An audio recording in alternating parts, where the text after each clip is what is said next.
I just was a kid who always loved to draw. I had an older sister who was really, really, really good at art. So when I was little, I really wanted to be better than my sister, but she was 7 years older than me. So I figured if I worked really hard and I drew all the time, that maybe I could one day be as good as her. And I kept working, kept working, kept working.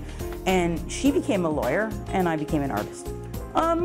If art is a form of visual communication, it's also a way of thinking. A lot of times I can solve a problem visually that somebody else who thinks differently might solve verbally or mathematically. I think 3 different people can look at a problem and solve it 3 different ways, and art is just, it uses a different part of the brain, but it's just as important as all the other parts of the brain.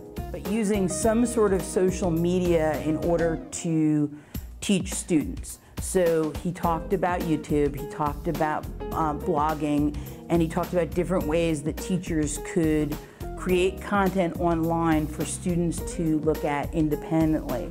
So I had all this stuff to teach them and not enough time to teach it in. So I decided if I put it all on my YouTube channel and I create videos, the kids can learn it on their own, and when they walk into the classroom, they'll already know what to do.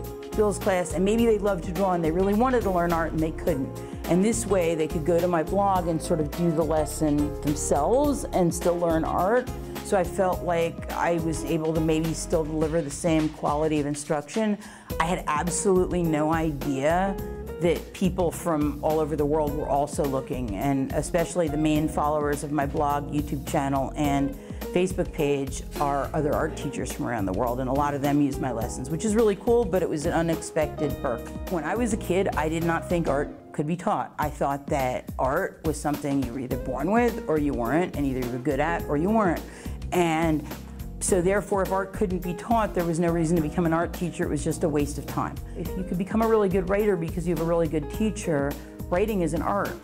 So why not teach art the same way that you teach writing? And if I could break art into all its different component pieces and teach them, then my students could become better artists, just like this guy was able to make us all love writing. Maybe I could get my students to love art the same way. I think that teaching is an art, and that it's the highest form of art in a way, more so than, it doesn't matter if I'm teaching Photoshop, it doesn't matter if I'm teaching painting, it doesn't matter if I'm teaching drawing. What matters is that I'm teaching children and they're getting that light bulb moment that, oh, understanding, I get it now. That's what I'm looking for, more so than any material. I would like to teach at the college level. I would like to get a doctorate, not in art, but in art education. And then I would like to run an art department in a college, like the art education department, so I could train the next generation of art teachers. A good art teacher in a good art class, no 2 pictures are gonna come out the same.